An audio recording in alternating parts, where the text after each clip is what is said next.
Biografi K.H. Zainul Arifin. Kiai Haji Zainul Arifin Pohan lahir di Barus Tapanuli Tengah, Sumatera Utara 2 September 1909 sampai meninggal di Jakarta 2 Maret 1963 pada umur 53 tahun adalah seorang wakil Perdana Menteri Indonesia, Ketua DPR GR, dan politisi Nahdlatul Ulama NU. Masa kanak-kanak dan pendidikan. Zainul Arifin lahir sebagai anak tunggal dari pasangan Raja Barus Sultan Ramali bin Tuanku, Raja Barus Sultan Shahi Alam Pohan, ayah dengan bangsawan asal Kota Nopan, Mandailing, Natal, Siti Baiyah BR Nasution. Ketika Zainul masih balita, kedua orang tuanya bercerai dan ia dibawa pindah oleh ibunya ke Kota Nopan, kemudian ke Kerinci, Jambi. Di sana ia menyelesaikan Hollands Inland School, HIS, dan Sekolah Menengah Calon Guru, Normal School. Selain itu, Arifin juga memperdalam pengetahuan agama di madrasah dan surau saat menjalani pelatihan seni bela diri pencak silat. Arifin juga seorang pencinta kesenian yang aktif dalam kegiatan seni sandiwara musikal Melayu, Stambu Bangsawan sebagai penyanyi dan pemain biola. Stambu Bangsawan merupakan awal perkembangan seni panggung sandiwara modern Indonesia. Dalam usia 16 tahun, Zainul merantau ke Batavia, Jakarta. Dari Gemeente ke GP Ansor. Berbekal ijazah HIS, Arifin diterima bekerja di pemerintahan Kota Praja Kolonial Gemeente sebagai pegawai di perusahaan air minum PAM di Pejampongan, Jakarta Pusat.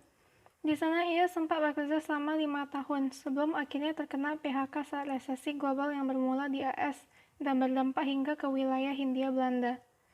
Keluar dari Gemeente, Arifin kemudian memilih bekerja sebagai guru sekolah dasar dan mendirikan pula Balai Pendidikan untuk Orang Dewasa, perguruan rakyat di kawasan Mr. Cornelis, Jatinegara. Zainul juga sering memberi bantuan hukum bagi masyarakat Betawi yang membutuhkan sebagai tenaga pokrol bambu, pengacara tanpa latar belakang pendidikan hukum namun menguasai bahasa Belanda. Selain itu, ia pun aktif kembali dalam kegiatan seni sandiwara musikal tradisional Betawi yang berasal dari tradisi Melayu, Samrah. Ia sempat mendirikan kelompok Samrah bernama Tonil Zainul. Dari kegiatan kesenian itu, ia berkenalan dengan dan selanjutnya sangat akrab bersahabat dengan tokoh perfilman nasional, Jamaluddin Malik, yang kala itu pun juga bergiat dalam kegiatan Samrah. Keduanya kemudian bergabung dengan gerakan pemuda Ansor yang ketika itu memang aktif merekrut tenaga-tenaga muda. Selama menjadi anggota GP Ansor inilah Arifin kemudian semakin mengikatkan pengetahuan agama dan keterampilan berdakwahnya sebagai mubalik muda lewat pelatihan-pelatihan khas Ansor. Kepiawaian Zainul dalam berpidato, berdebat, dan berdakwah ternyata menarik perhatian tokoh-tokoh Nahdlatul Ulama, organisasi induk Ansor, termasuk Wahid Hasyim, Mahfud Siddiq, Muhammad Ilyas, dan Abdullah Ubaid. Hanya dalam beberapa tahun saja, Zainul Arifin sudah menjadi ketua cabang NU Jatinegara dan berikutnya sebagai ketua Majelis Konsul NU Batavia hingga datangnya tentara Jepang tahun 1942. Pada saat itu, ia juga bekerja di perusahaan air minum pemerintah Kota Praja. Di kota ini, ia juga sempat menjadi guru sekolah di daerah Jatinegara dan Bukit Duri Tanjakan.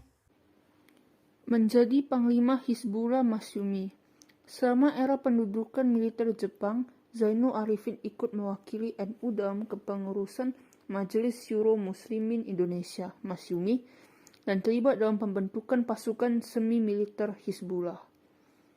Untuk menarik simpati warga hingga ke pendesaan, organisasi-organisasi Islam utamanya NU diberi kesempatan untuk lebih aktif terlibat dalam pemerintahan di bawah pendudukan militer Jepang. Zainul Arifin ditugaskan untuk membentuk model kepengurusan Tonarigumi, cikal bakal rukun tetangga di Jatinegara yang kemudian dibentuk pula hingga ke pelosok-pelosok desa di Pulau Jawa. Ketika Perang Asia Pasifik semakin memanas, Jepang mengizinkan terbentuknya laskar-laskar semi-militer rakyat. Pemuda-pemuda Islam direkrut lewat jalur Tonarigumi membentuk Hizbullah, tentara Allah. Arifin dipercaya sebagai Panglima Hizbullah dengan tugas utama mengkoordinasi pelatihan-pelatihan semi-militer di Cibarusa, dekat Bogor. Dalam puncak kesibukan latihan perang guna mengantisipasi terjadinya Perang Asia Pasifik, kemerdekaan Indonesia diproklamasikan Soekarno-Hatta pada 17 Agustus 1945 di Jakarta. Pasca proklamasi kemerdekaan, Zainul kemudian bertugas mewakili Partai Masyumi di Badan Pekerja Komite Nasional Indonesia Pusat BPKNIP, cikal bakal DPR MPR, sambil terus memegang tampuk pimpinan Hizbullah yang sudah menjelma menjadi pasukan bersenjata. Selama masa revolusi, selain mengikuti sidang-sidang BPKNIP yang berpindah-pindah tempat karena kegawatan situasi, Arifin juga memimpin gerakan-gerakan gerilya Laskar Hizbullah di Jawa Tengah dan Jawa Timur selama agresi militer 1 dan 2. Dalam memimpin Laskar Hizbullah, Zainul menggunakan jalur Tonarigumi atau rukun tetangga yang dulu dibinanya, hingga meliputi desa-desa terpencil di Jawa. Saat terjadi agresi militer Belanda II, Belanda berhasil menduduki Yogyakarta dan menawan Soekarno-Hatta. Dalam keadaan darurat, BPKNIP praktis tidak berfungsi. Arifin lantas terlibat sebagai anggota Komisariat Pemerintah Pusat di Jawa KPPD, bagian dari Pemerintahan Darurat Republik Indonesia yang berkedudukan di Bukit Tinggi, Sumatera Barat. Tugas utama Zainul melakukan konsolidasi atas badan-badan perjuangan yang melancarkan taktik gerilya di bawah Komandan Jenderal Sudirman. Saat pemerintah melabur segenap pasukan bersenjata ke dalam satu wadah Tentara Nasional Indonesia, Zainul Arifin sempat dipercaya sebagai sekretaris pucuk pimpinan TNI. Namun akhirnya ketika banyak mantan anggota Laskar Hizbullah yang dinyatakan tidak bisa diterima menjadi anggota TNI karena tidak berpendidikan modern dan hanya lulusan madrasah, ia memilih mengundurkan diri dan berkonsentrasi meneruskan perjuangan sipil di jalur politik.